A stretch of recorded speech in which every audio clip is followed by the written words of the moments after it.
தாய் தமிழ் உறவுகள் அனைவரையும் தமிழ்நாடு தமிழர் நாடு வலையொலி மூலமாக வரவேற்பதில் பெருமகிழ்ச்சி கொள்கின்றேன்.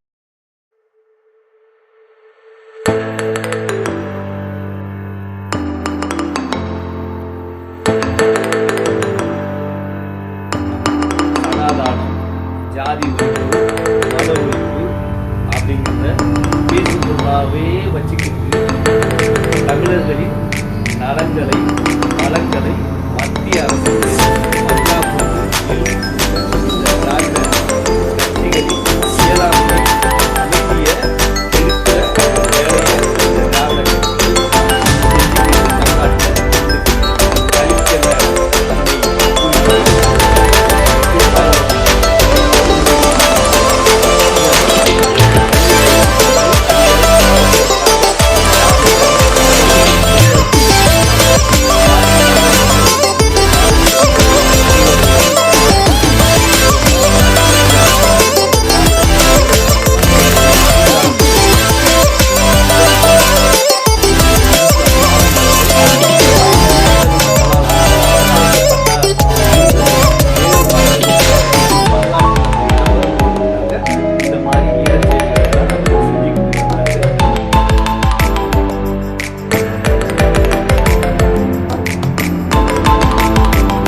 தாய் தமிழ் உறவுகள் அனைவரையும் தமிழ்நாடு தமிழர் நாடு வலையொலி மூலமாக வரவேற்பதில் பெருமகிழ்ச்சி கொள்கின்றேன். இன்றைக்கி நம்ம இந்த ஊர் பஞ்சாயத்து நிகழ்ச்சியை எதுக்காக கூட்டியிருக்கோம் அப்படின்னா, சனாதானம், ஜாதி ஒழிப்பு, மத ஒழிப்பு அப்படிங்கிறத பேசு பொருளாகவே வச்சுக்கிட்டு தமிழர்களின் நலன்களை வளங்களை மத்திய அரசுக்கு பட்டா போட்டு எழுதி கொடுத்த இந்த திராவிட கட்சிகளின் இயலாமையை எடுத்து சொல்கிறதுக்கு தான் இந்த ஊர் பஞ்சாயத்து நிகழ்ச்சியை நாம் இன்னைக்கு கூட்டியிருக்கோம். அதாவது தமிழ்நாட்டில் சனாதானம் இருக்குது, அதை ஒழிச்சாகணும். சனாதானத்தை ஒழிக்கிறதுக்காகத்தான் இந்த திராவிட கட்சிகள் தமிழ்நாட்டில் உதயமாயிருக்கு.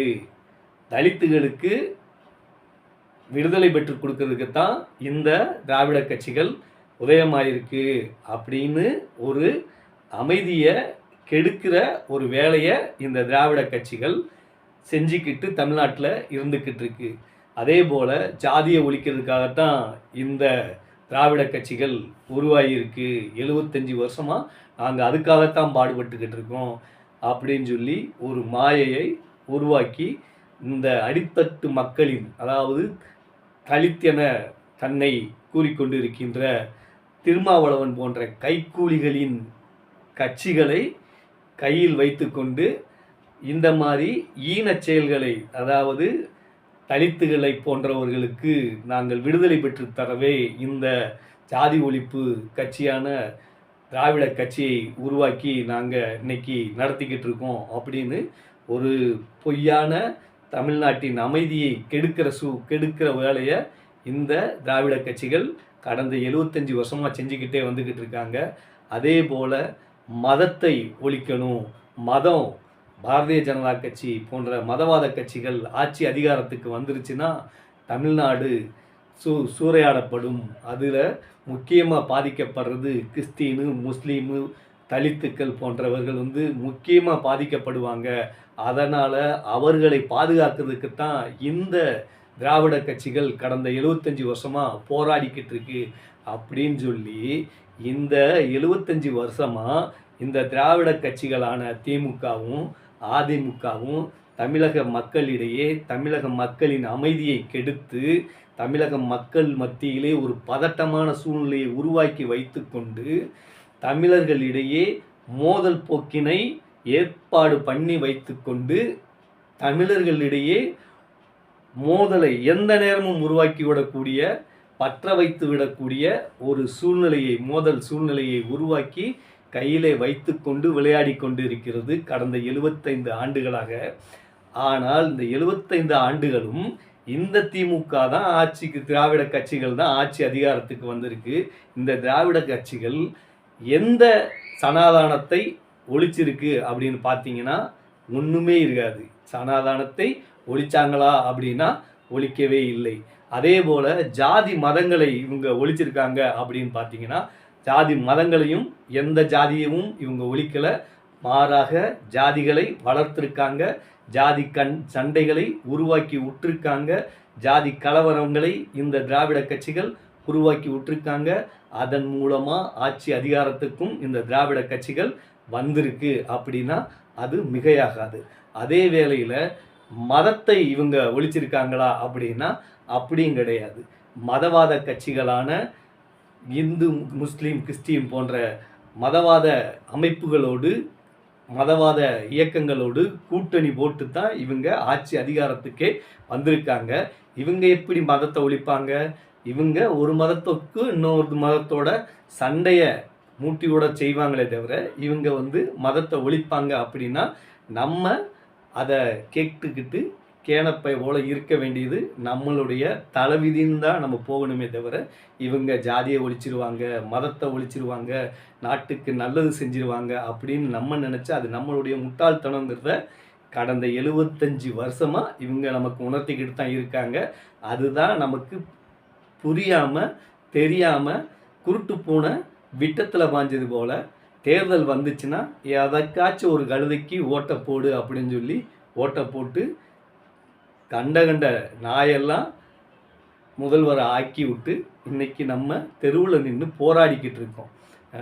இப்போ உள்ள முதல்வர் தன்னை அப்பான்னு சொல்லணும்னு சொல்லி பொதுமக்கள் மத்தியில் கோரிக்கை வைக்காத விதமாக, காலில் விழுகாத விதமாக ஒரு கோரிக்கையை வச்சுக்கிட்டு இருக்கிறாரு. என்னை மக்கள் எல்லாம் அப்பா அப்பான்னு கூப்பிட்றாங்க, பிள்ளைகள் அப்பா அப்பான்னு கூப்பிட்றாங்க அப்படிங்கிற மாதிரி ஒரு கோரிக்கையை வைக்கிறாரு.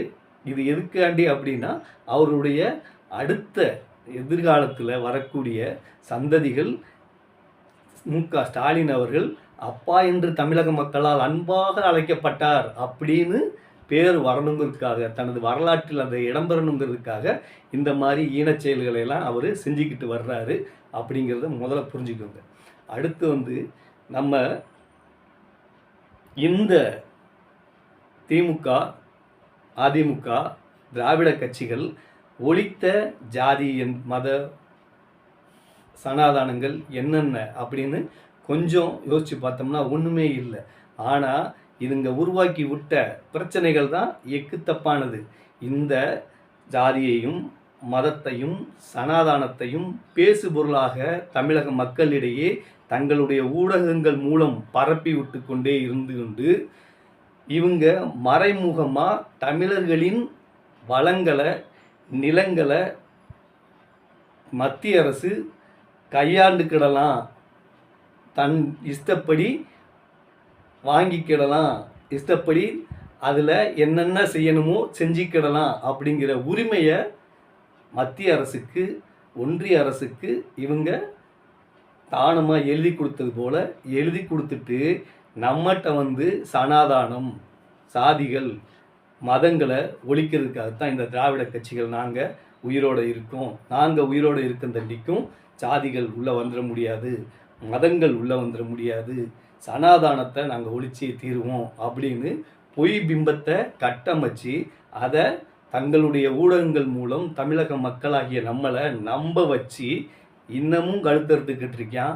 அதாவது அண்ணா சொன்ன மத்தியில் கூட்டாட்சி, மாநிலத்தில் சுயாட்சி அப்படிங்கிற இந்த மாநிலத்தின் சுயாட்சியை மத்திய அரசுக்கு விட்டு கொடுத்துட்டு மாநில கட்சிகளுக்கு உரிய அதிகாரங்களை எல்லாத்தையும் மத்திய அரசுக்கு தாரவாத்து கொடுத்துட்டு இந்த கையாளாகாத திராவிட கட்சிகளான திமுகவும் அதிமுகவும் தமிழக மக்கள் மத்தியில் தங்களுடைய ஊடகங்கள் வாயிலாக ஜாதி சண்டையை இழுத்து விடுறதும், மத சண்டையை இழுத்து விடுறதும், சனாதானம் அப்படிங்கிறத பேசு பொருளாக வச்சு அதை ஒரு விவாத பொருளாக வச்சுக்கிட்டு நாட்டை சூறையாடிக்கிட்டு இருக்காங்க. சரியா? காமராஜர் அந்த நேரத்தில் நம்ம ராஜாஜி அவர்கள் மூடிய 12,000 பள்ளிக்கூடங்களை மறுகட்டமைப்பு செஞ்சு திறந்து வச்சார். அதுபோக 16,000 புதிய பள்ளிகளை அவர் அவருடைய ஆட்சி காலத்தில், அவர் ஆட்சி செஞ்ச 9 ஆண்டு ஆட்சி காலத்தில் திறந்து வச்சார். சரியா? இதுக்கெல்லாம் அவரால் எப்படி முடிஞ்சது அப்படின்னா, மாநிலத்தில் சுயாட்சி இருந்ததுனால தான் அவரால் இதை சாதிச்சு காட்ட முடிஞ்சது. அவருடைய காலத்தில் கிட்டத்தட்ட 9க்கும் மேற்பட்ட அணைகள், விவசாயங்களுக்கு தேவைப்பட்ட அணைகளை கட்டி முடிக்கப்பட்டது அவருடைய ஆட்சி காலத்தில். அதற்கு முக்கிய காரணம் என்ன அப்படின்னா, அந்த காமராஜரின் ஆட்சி காலத்தில் இது போன்ற சனாதானம் பேசிக்கிட்டு, ஜாதியை வளர்த்துக்கிட்டு, மதத்தை உள்ளே வந்துருன்னு சொல்லி மக்களை ஏமாற்றிக்கிட்டு எந்த அரசியல் கட்சியும் இல்லை. அதே நேரத்தில் மாநிலத்தில் சுயாட்சிங்கிறது இருந்ததன் அடிப்படையில் அவர் அந்த 9 அணைகளை கட்டி முடிக்க அவரால் முடிஞ்சது அப்படின்னா, மாநிலத்தில் சுயாட்சி நிலவியதின் காரணமாக தான் அது நிகழ்ந்தது. அதே வேளையில் அவருடைய காலத்தில் மருத்துவக் கல்லூரிகள் வந்தது, கல்லூரிகள் வந்தது. இதுக்கெல்லாம் காரணம் மாநிலத்தில் சுயாட்சி இருந்தது, அதனால் அது சாத்தியமானது. ஆனால் இப்போ தமிழ்நாட்டின் உரிமைகள், மாநில கல்வியை மத்திய அரசுக்கு கொடுத்தாச்சு. அவன் பார்த்து ஒரு கல்லூரி ஆரம்பிக்கணும்னா அவன் அனுமதி கொடுத்தா தான் இங்கே நம்ம தமிழ்நாட்டில் கல்லூரி ஆரம்பிக்க முடியும். அதே நேரத்தில் அவன் அனுமதி கொடுத்தா தான் தமிழ்நாட்டில் உள்ள கல்லூரிகளில், தமிழர்கள் கட்டி அமைத்த கல்லூரிகளில் தமிழர்கள் போய் படிக்க முடியும். அவன் அனுமதிச்சா தான் தமிழ்நாட்டில் உள்ள மருத்துவக் கல்லூரியில் மருத்துவம் தமிழன் போய் படிக்க முடியும். அப்படிங்கிற சூழ்நிலையை இந்த திராவிட கட்சிகள் தற்போது உருவாக்கி விட்டது. தமிழர்களுக்கு இந்த கொடுஞ்செயலை செஞ்சு வச்சிருக்கு. இதை மறைக்கிறதுக்கு தான் இப்போ சனாதானத்தை நாங்கள் வேரோடு அறுப்போம், ஜாதி மத கட்சிகளை நாங்கள் வேரோடு அறுப்போம் சொல்லி இந்த சனாதானத்தையும் ஜாதியையும் மதத்தையும் ஒரு பேசுபொருளாகவும் தமிழ்நாட்டில் தங்களுடைய ஊடகங்கள் மூலம் உருவாக்கி விட்டுக்கிட்டே வந்துக்கிட்டு இருக்கு இந்த திமுகவும் அதிமுகவும். இந்த ஜாதியையும் இந்த சனாதானத்தையும் இந்த மதவாதங்களையும் இவங்களால ஒடுக்க முடியுமா, அடக்க முடியுமா, நிறுத்த முடியுமா அப்படின்னு பார்த்தீங்கன்னா இவங்களால இம்மி அளவு கூட ஒன்றும் செய்ய முடியாது. ஆனால் இவங்க எல்லாமே அதாவது திராவிட கட்சிகளான திமுகவும் அதிமுகவும் இந்த ஜாதி மத சனாதான சக்திகளின் பின்னால் ஒளிந்து கொண்டு அவற்றை இயக்குகின்றது இந்த கட்சிகள். அதாவது சனாதானத்தையே இயக்குறதே இந்த திராவிட கட்சிகள் தான். ஜாதி சண்டைகளை உருவாக்கி விடுறதும் இந்த திராவிட கட்சிகள் தான். மதவாத சண்டைகளை உருவாக்கி விடுறதும் இந்த திராவிட கட்சிகள் தான். அப்படின்னா அது மிகையாகாது. இந்த திராவிட கட்சிகள் சனாதானம், ஜாதி மதம் போன்றவற்றை கையில் எடுத்துக்கொண்டு தமிழ்நாட்டின் மத்தியில் கூட்டாட்சி, மாநிலத்தின் சுயாட்சி என்ற அந்த அடிப்படை தத்துவத்தை பலி கொடுத்து விட்டு தமிழ்நாட்டில் மீத்தேன் எடுக்கணும்னாலும் எடுத்துக்கலாம், ஈத்தேன் எடுக்கணும்னாலும் எடுத்துக்கலாம். இப்போ மக்கள் போராடினாங்க, அதனால அரிட்டாப்பட்டி விஷயம் வெளியில் வந்தது. திமுக காரங்க முன்னக்கூடியே அங்கே அக்ரிமெண்ட் போட்டு நீ எடுத்துக்கலான்னு சொல்லிட்டு வந்த விஷயம் மக்கள் போராடினதுக்கப்புறம் தெரிய வரவும் உடனே திமுக காரன் நாங்களும் சேர்ந்து போராடுறோன்னு சொல்லி மக்களோடு மக்களாக நின்று தன்னுடைய போராட்டத்தை காட்டிக்கிட்டான். தானும் தமிழக மக்களுக்கு ஆதரவாக இருக்கிறது போல காட்டிக்கிட்டானே தவிர, ஆனால் தமிழக மக்களின் உரிமையை, அரிட்டாப்பட்டி மக்களின் உரிமையை அங்கே முன்னக்கூடி எழுதி கொடுத்துட்டு தான் வந்துட்டான். சரியா? இது போன்ற செயல்களெல்லாம் முன்னாடியே நடந்துருச்சு. தமிழக மக்களின் நிலங்கள், வளங்கள் எதில் வேணாலும் நீ கை வைக்கலாம் அப்படிங்கிற அதிகாரத்தை மத்திய அரசுக்கு எழுதி கொடுத்துட்டு இங்கே சனாதானம் இருக்குது, சாதி இருக்குது, மதம் இருக்குது அப்படின்னு சொல்லி தமிழக மக்களின் சிந்தனையை ஒருமுகப்படுத்துகிறான். புரியுதா? கலவரத்துக்கு தயார்படுத்துகிறான். தமிழக மக்களை கலவர பூமியாக, தமிழகத்தில் கலவரத்தை உருவாக்கிவிட இந்த சனாதான எதிர்ப்பாளர்கள்னு தன்னை காட்டிக்கிற திமுக கட்சிக்காரங்க முற்படுறாங்க. அதாவது தமிழ்நாட்டின் அமைதியை கெடுக்கிறதுக்கும் சாதி இருக்குங்கிற மாதிரி சாதி சண்டைகளை உருவாக்கி விட்டுருவோம், எங்களை அங்கே நினச்சோம்னா உருவாக்கி விட்டுருவோம் பார்த்துக்கோ அப்படிங்கிற மாதிரியும், நாங்கள் நினச்சோம்னா மதக்கலவரத்தை உருவாக்கி விட்டுருவோம் அப்படிங்கிற மாதிரியும் இந்த மதவாதிகளையும் ஜாதியவாதிகளையும் தங்களுடைய கைப்பிடியில் வச்சுக்கிட்டு எந்த நேரமும் லைட்டாக பற்ற வச்சோம்னா அது பற்றி எரியும் பார்த்துக்கோ அப்படிங்கிற மாதிரி தமிழக மக்களை மிரட்டும் தோணியில் இந்த திராவிட கட்சிகள் இந்த ஜாதியவாதிகளையும் மதவாதிகளையும் சனாதானவாதிகளையும் வச்சிக்கிட்டு தமிழ்நாட்டில் அவர்களை ஒரு பேசு பொருளாக தங்களுடைய ஊடகங்கள் மூலம் காட்டிக்கிட்டு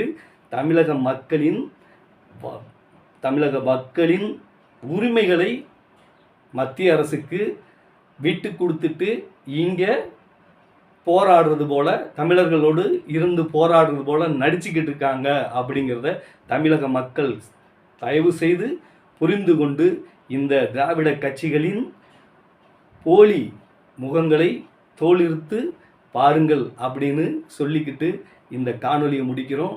நாம் தமிழர், நாமே தமிழர். ஒரு நாள் என் தமிழ் மீது, என் தாயின் மீது, என் தலைவன் மீது சத்தியம் என்று சொல்றேன், இந்த நிலம் எனக்கு சிக்கிச்சு, நீ செத்த.